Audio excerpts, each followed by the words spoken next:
Hello everyone, welcome back to my channel. आज हम पढ़ेंगे is matter around us as pure, कि हमारे चारों तरफ जो मैटर है वो प्योर है या नहीं है। ठीक है, ये क्लास 9th का टॉपिक है, इसको देखते हैं। Matter is divided into two parts, pure substance and impure substance. सबसे पहले हम मैटर को देखते हैं। देखो, मैटर क्या होता है? एनीथिंग एल्स, जो भी सॉलिड लिक्विड गैस में प्रेजेंट होती है हमारे सराउंड में, उसे हम मैटर बोलते हैं। अब मैटर टू टाइप से होते हैं, प्योर सब्सटेंस और impure substance. Pure substance is divided also two types, element और कंपाउंड।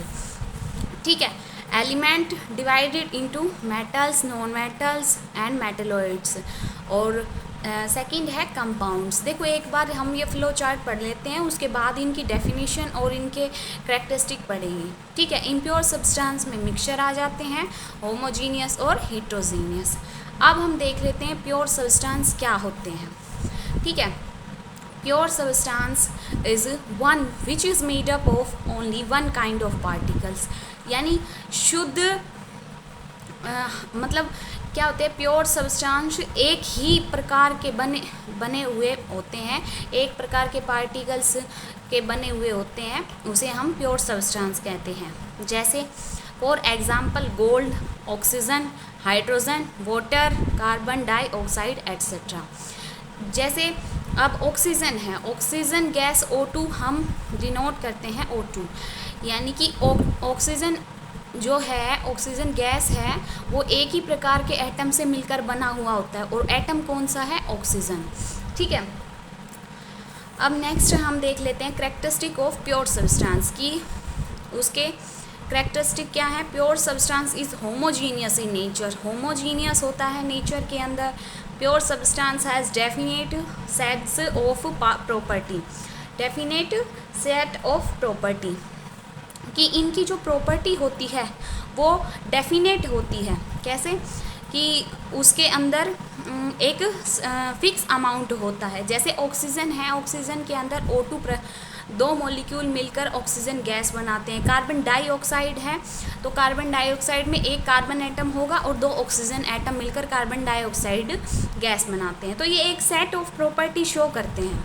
ठीक है, can not be separate into other kind of matter by physical process. देखो, फिजिकल प्रोसेस से हम जैसे मान लिया एक नमकीन है, मिक्सचर नमकीन है, उसको हम फिजिकल प्रोसेस से मतलब अलग कर सकते हैं, सेपरेट कर सकते हैं। जैसे उसमें मूंगफली, उसको अलग कर दिया, उसमें और तरह के जो पापड्स होते हैं उनको अलग कर दिया, बारीक भुजिया को अलग कर दिया। हाथ से टाइम तो लगता है, लेकिन उसको हम फिज़िकल मेथड से सेपरेट कर सकते हैं। बट इसमें प्योर सब्सटेंस में हम फिज़िकल मेथड से क्या नहीं कर सकते? उनको सेपरेट नहीं कर सकते। जैसे वाटर है, वाटर के अंदर H2O मॉलिक्यूल्स का बना हुआ होता है, हाइड्रोजन और ऑक्सीजन। अब इनको ब्रेक डाउन करने के लिए क्या होता है कि हाइड्रोजन को अलग करने के लिए और ऑक्सीजन को अलग करने के लिए इलेक्ट्रोलाइसिस प्रोसेस होती है, मतलब फिजिकल प्रोसेस होती है, उसके द्वारा इसको सेपरेट किया जाता है। नेक्स्ट देख लेते हैं हम।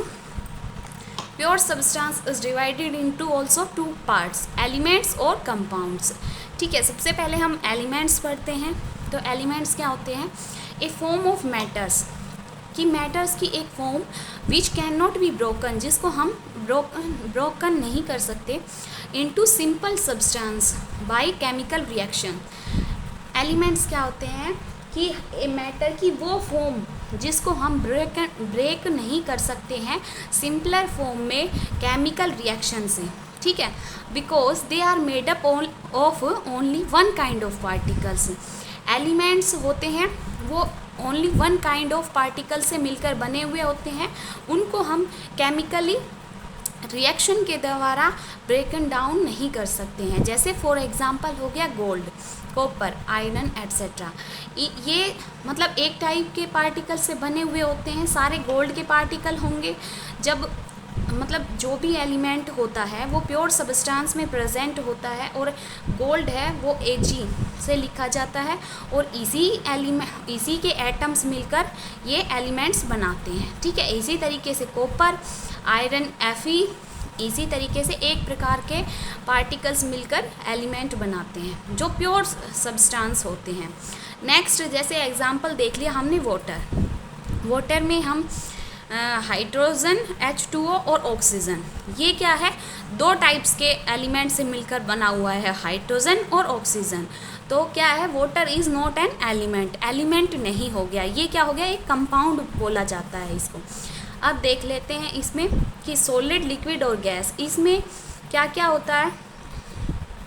सॉलिड में gold, silver, copper, iron etcetera, सारी जो मेटल्स होती हैं उसके बारे में लिखा गया है सॉलिड में, ठीक है। लिक्विड में मर्करी और ब्रोमीन, ये एट रूम टेम्परेचर के ऊपर लिक्विड स्टेट में मिलते हैं, ठीक है।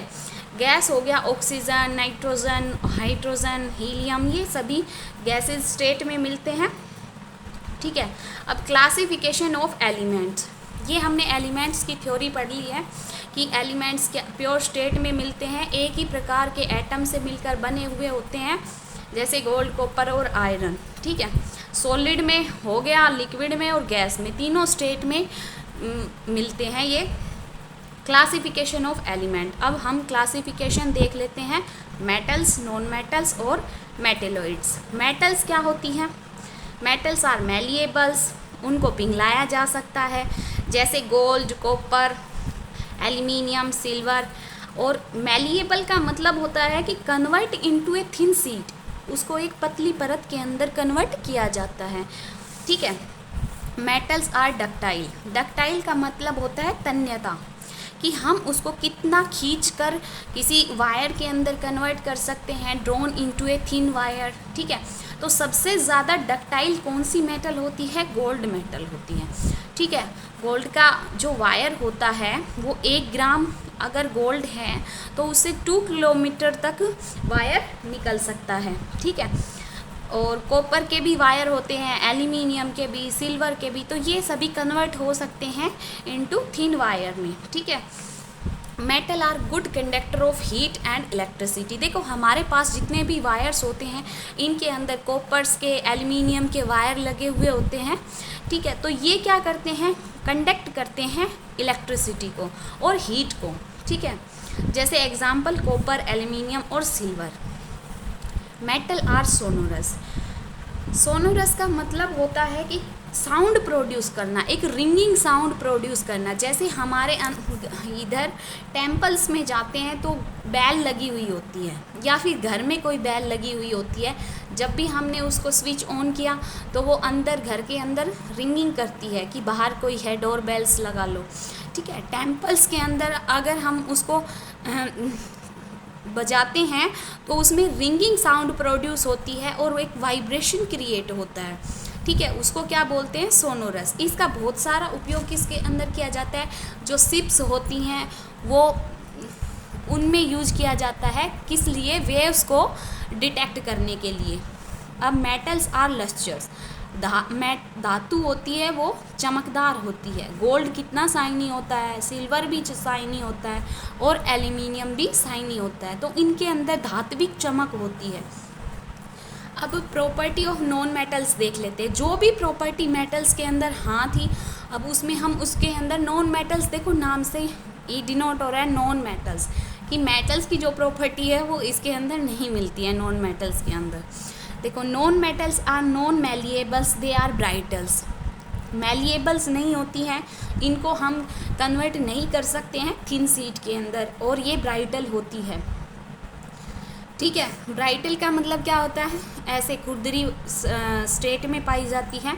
Non metals are not lustrous, इनके अंदर धात्विक चमक नहीं होती है, चमकदार नहीं होती है, बट एक आयोडीन एक ऐसी नॉन मेटल्स होती है जिसके अंदर शाइनी होती है, मतलब शाइनिंग होती है, थोड़ी लस्टरस होती है।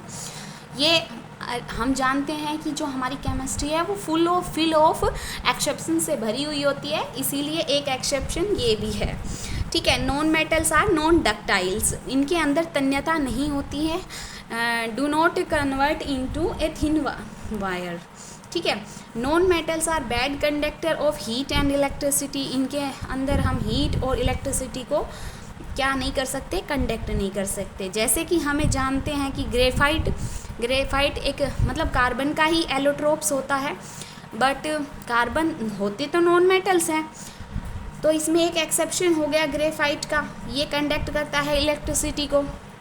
ठीक है, तो ये इस पॉइंट को याद रखना, ग्रेफाइट कंडक्ट करता है इलेक्ट्रिसिटी को, which is known as non metals. Non metals are not sonorous, इनके अंदर एक रिंगिंग साउंड प्रोड्यूस करने की प्रॉपर्टी नहीं होती है। ठीक है, आगे देख लेते हैं हम मेटेलॉइड्स। ठीक है, elements having property which are intermediate between metals and non metals. Metalloids क्या होते हैं, जो मतलब धातु की प्रॉपर्टी भी शो करते हैं और अधातु की प्रॉपर्टी भी, मेटल्स की प्रॉपर्टी भी और नॉन मेटल्स की प्रॉपर्टी शो करते हैं, बीच का काम करते हैं।